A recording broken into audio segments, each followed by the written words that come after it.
रात के आवरण में मथुरा जेल लगातार बारिश से घिरी हुई है।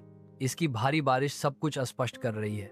अज्ञानी जेल के संतरी नींद में डूब जाते हैं, उनकी सतर्कता तूफान से धुल जाती है। अचानक बिजली की चमक अंधेरे को चीरती है, जो थोड़े समय के लिए तूफानी आसमान के खिलाफ जेल की रूपरेखा को प्रकट करती है। गड़गड़ाहट की गूंज प्रकृति का संगीत नाटक को बढ़ाता है।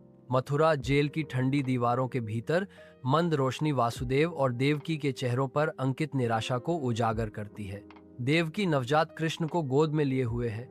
उनका मातृ प्रेम उनकी गंभीर परिस्थितियों के बिल्कुल विपरीत है। वासुदेव की दृढ़ आंखें टोकरी बनाते आशा की किरण।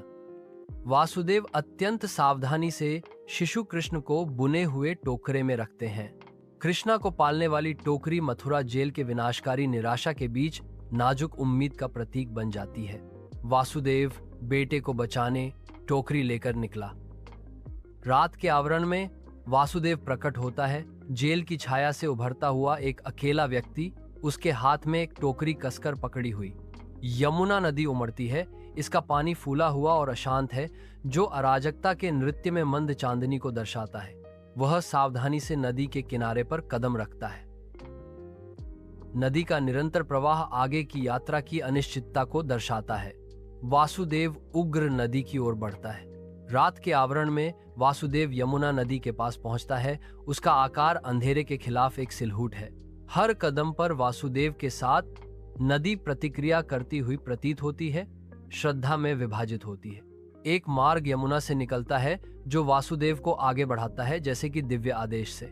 नदी रास्ता देती है, आगे का मार्ग दिखाती है, जो चांद की हल्की रोशनी में नहाया हुआ है। रात के आवरण में वासुदेव यमुना नदी के पार अपनी यात्रा शुरू करते हैं, एक टोकरी लेकर। बारिश जारी है, हर बूंद उसके संकल्प की मूक गवाह है। वह तूफान के खिलाफ ऊंचाई पर पकड़े हुए टोकरी के साथ अंधेरे पानी में उतरता है। नदी की धारा उसे चुनौती देती है, लेकिन उसका दृढ़ संकल्प अडिग रहता है। विपरीत तट पर पहुंचकर वह किनारे पर कदम रखता है। टोकरी अभी भी सुरक्षित है। रात के आवरण में वासुदेव गोकुल में आते हैं, एक यात्रा जो भाग्य द्वारा निर्देशित है। शांत अंधेरे में नंदा के घर का सिलहूट उभरता है, जो आशा और शरण का प्रतीक है। जैसे जैसे वासुदेव करीब आता है, प्रत्याशा से हवा भारी हो जाती है। हर कदम मापा और जानबूझकर। भाग्य की भावना दृश्य में व्याप्त है, मानो गोकुल स्वयं अपने रक्षक के आगमन की प्रतीक्षा कर रहा हो। नंदा का घर एक मौन वादा है, जो अंधेरे के खिलाफ एक आश्रय के रूप में खड़ा है। नंद के घर की धुंधली रोशनी में यशोदा जन्म के चमत्कार का अनुभव करती हैं, दुनिया में एक बच्ची का स्वागत करती हैं। वासुदेव धीरे से कृष्ण को थकी हुई यशोदा के बगल में रखते हैं, जो दिव्य सुरक्षा का एक मौन आदान प्रदान है। एक गुप्त आदान प्रदान होता है, क्योंकि वासुदेव रात के अंधेरे में उसे ले जाने की तैयारी करते हुए बच्ची को उठाता है। कृष्णा को एक अंतिम कोमल दृष्टि से देखते हुए वासुदेव अपनी खतरनाक यात्रा शुरू करने के लिए मुड़ते हैं। छोटा सा घर एक मौन प्रतिज्ञा का गवाह है। एक पिता का वादा शांत रात में गूंजता है, क्योंकि वह शिशु के साथ चुपके से चला जाता है। नन्हे कृष्ण को छोड़कर वासुदेव अंधेरे में गायब हो जाते हैं। जैसे ही भोर होती है, वासुदेव अपनी बेटी को यमुना नदी के किनारे ले जाता है, मथुरा की ओर लौटता है। नदी धीरे धीरे बहती है, सुबह की हल्की रोशनी को दर्शाती है, क्योंकि वे अपनी यात्रा जारी रखते हैं। मथुरा दूरी पर दिखाई देती है, शांत परिदृश्य के बीच आशा की किरण। नई दृढ़ता के साथ वासुदेव अपनी गति बढ़ाता है। उसकी बेटी उसकी बाहों में सुरक्षित रूप से नेसल्स। भोर की शांति में मथुरा जेल के भीतर वासुदेव नवजात शिशु को देवकी के पास कोमलता से रखते हैं। देवकी शांत लेटी हैं, उनकी निगाहें शिशु के शांत चेहरे पर टिकी हैं। सबसे हल्की रोशनी सलाखों वाली खिड़कियों से छनकर आती है, जो ठंडे पत्थर के फर्श पर लंबी छाया डालती है। अशांति की भावना जेल में व्याप्त है, क्योंकि पहरेदारों की पहली हलचल की आवाज गलियारों में गूंजती है। कथन: रक्षकों ने अपनी नींद से उठना शुरू कर दिया। जेल धीरे धीरे जागती है। गोकुल की उज्जवल धूप में हंसी हवा में नाचती है, क्योंकि कृष्ण यशोदा के साथ आनंदित होते हैं। उनका आनंद शांत गांव में गूंजता है। यशोदा का कोमल स्पर्श कृष्ण को हंसी के फव्वारे में ले जाता है। उनका बंधन सूर्य की दयालु दृष्टि के नीचे गहरा होता जाता है। इस बीच नंदा अपने झुंड की निगरानी करते हैं।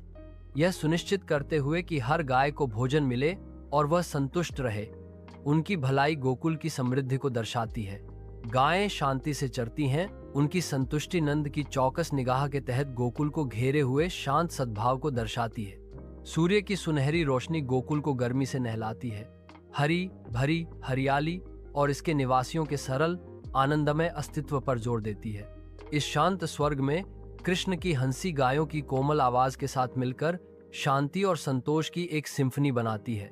नंद के विनम्र घर के अंदर यशोदा कृष्ण को गोद में लेती हैं। वह धीरे से कृष्ण को दूध पिलाती है। उसकी आंखों में अनंत स्नेह झलकता है। कृष्ण संतोषपूर्वक दूध पीता है। उसके नन्हे हाथ यशोदा को पकड़े हुए हैं। यशोदा का कोमल लोरी गीत कमरे में गूंजता है, क्योंकि वह कृष्ण को दूध पिलाना जारी रखती है। माँ और बच्चे के बीच का बंधन हर गुजरते पल के साथ गहरा होता जाता है। गोकुल के खुले आसमान के नीचे कृष्ण और बलराम खेल के एक आनंदमय क्षण को साझा करते हैं। कृष्णा खेतों में बलराम का पीछा करते हुए हंसी गूंजती है। बलराम तुरंत मुड़ता है, कृष्ण का चंचल पीछा करने से बचने की कोशिश करता है। कृष्णा गति के एक विस्फोट के साथ बलराम को टैग करने का प्रयास करता है, जिससे उनका खेल तेज हो जाता है। बलराम खेत में लड़खड़ाता है। उसके हाथ हवा में लहराते हुए वह अपना संतुलन बनाए रखने की कोशिश करता है। कृष्णा बलराम के पास जाते हैं, अपने भाई को उठने में मदद करने के लिए हाथ बढ़ाते हैं। उनका बंधन स्पष्ट है। विशाल आकाश के नीचे कृष्ण और बलराम यमुना के किनारे अपनी यात्रा शुरू करते हैं। सूर्य का प्रकाश दृश्य को सोने के रंगों से रंगता है। वे नदी के किनारे धीरे धीरे टहलते हैं। उनकी आकृतियां चमकीले सूरज के खिलाफ सिलहूट हैं। गहरी बातचीत में खोए हुए कृष्ण और बलराम शांत चिंतन के एक पल को साझा करते हैं। यमुना उनके चिंतनशील मनोभावों को दर्शाती है, उनके बंधन की गहराई को दर्शाती है।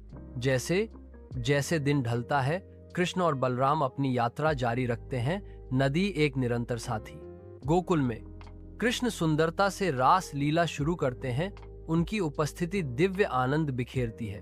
गोपियां कृष्ण के दिव्य आभा से मोहित होकर नृत्य में शामिल होती हैं। उनके चाल ढाल उनकी कृपा की गूंज करती हैं। उनके रंगीन वस्त्र उनके चारों ओर घूमते हैं, जो कृष्ण की जीवंत पोशाक के साथ मिल जाते हैं, जिससे भक्ति का एक बहुरूप दर्शक बनता है। रास लीला गति और भावना की एक सिम्फनी में प्रकट होती है, जो सांसारिक और दिव्य को एकजुट करती है। तेल के दियों की कोमल रोशनी में यशोदा का चेहरा चमकता है, जैसे वह अपनी कहानी शुरू करती है। युवा कृष्ण सुनते हैं, उनकी आंखें विस्मय से खुली हैं। यशोदा एक जीवंत कहानी बुनती है, और इसीलिए बहादुर राजकुमार अंधेरे जंगल में गया। कमरा उसके शब्दों के जादू से भरा है, क्योंकि कृष्णा हर शब्द पर ध्यान दे रही है। लैंप की गर्म चमक उनके चारों ओर नाचती है, जिससे पल का आकर्षण बढ़ जाता है। गोकुल में कृष्ण चुपके से चलते हैं। उनकी उंगलियां एक धुंधली सी गति में होती हैं, क्योंकि वे मक्खन से भरे मिट्टी के बर्तनों को निशाना बनाते हैं। उसके चंचल हाथ नाचते हैं, शरारती आनंद के साथ मलाईदार खजाने को जब्त करते हैं। गोपियों को चोरी का पता चलता है। उनकी आवाजें चंचल शिकायतों के सामंजस्यपूर्ण कोरस में उठती हैं। उनकी चंचल नाराजगी गोकुल से गूंजती है, जो शरारती देवता के खिलाफ एक मधुर आरोप है। सुबह की गुनगुनी रोशनी में यशोदा कृष्ण को धीरे से डांटती हैं। उनकी आवाज में माँ की चिंता और स्नेह का मिश्रण है। सूर्य की किरणें खिड़कियों से होकर गुजरती हैं, दृश्य को रोशन करती हैं, क्योंकि यशोदा कहती हैं, कृष्णा, मैंने तुम्हें कितनी बार कहा है, तुम मक्खन चुराने के लिए इधर उधर नहीं जा सकते। पड़ोसी क्या सोचेंगे? कृष्णा अपनी माँ की बातें सुनते हुए थोड़ा सिर झुकाता है। मासूमियत से भरी मुस्कुराहट के साथ कृष्ण धीरे से जवाब देते हैं, लेकिन माँ, यह तब बहुत बेहतर लगता है जब यह मेरा नहीं होता। यशोदा का भाव कृष्ण के शब्दों पर नरम पड़ जाता है। उसकी डांट हंसी में बदल जाती है। सूर्य का प्रकाश उनके चारों ओर नृत्य करना जारी रखता है, माँ और बेटे के बीच के कोमल बंधन को उजागर करता है। गोकुल के पानी में कृष्ण कालिया नाग राजा का सामना करते हैं, विषैले बल के खिलाफ दिव्य शक्ति की लड़ाई शुरू करते हैं। सर्प वार करता है, उसके फन खुले हैं। लड़के भगवान और राक्षसी सांप के बीच मौत का नृत्य शुरू होता है।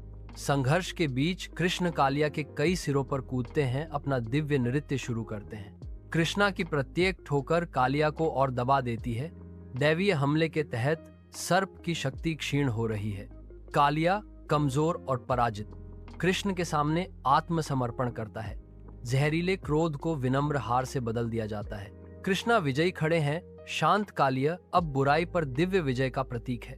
गोकुल के उज्जवल सूर्य के नीचे कृष्ण के भीतर एक दिव्य शक्ति जागती है। शक्ति के एक उछाल के साथ कृष्ण शक्तिशाली गोवर्धन पर्वत को उठाना शुरू करते हैं। विशाल पर्वत पृथ्वी से उठता है, जो कृष्ण की अटूट शक्ति द्वारा ऊपर उठाया गया है। गोकुल के लोग विस्मय से देखते हैं, क्योंकि कृष्ण गोवर्धन की शरण में उनकी रक्षा करते हैं।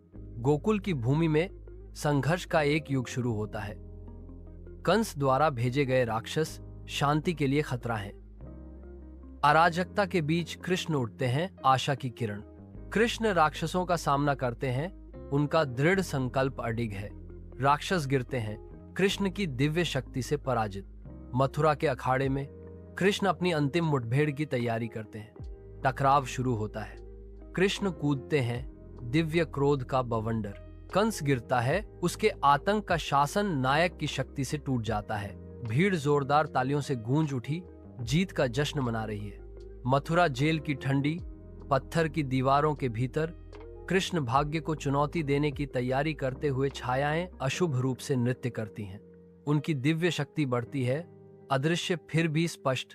जैसे ही जेल की कोठरियों के ताले कांपने लगते हैं, आकाशीय ऊर्जा के एक उभार के साथ जेल के दरवाजे खुल जाते हैं। सांसारिक को धता बताते हैं और असंभव की घोषणा करते हैं। उनके माता पिता अविश्वास से भरी आंखों के साथ अपने बेटे की कृपा की अलौकिक चमक में नहाए हुए अपनी कैद से उठते हैं। साथ में वे स्वतंत्र खड़े हैं, एक परिवार जो विश्वास से एकजुट हुआ है और अंधेरे के दिल में एक भविष्यवाणी पूरी हुई है। चमकदार मथुरा के सूरज के नीचे भाग्य का एक क्षण प्रकट होता है। कृष्णा का राज्याभिषेक होता है, एक नया युग शुरू होता है।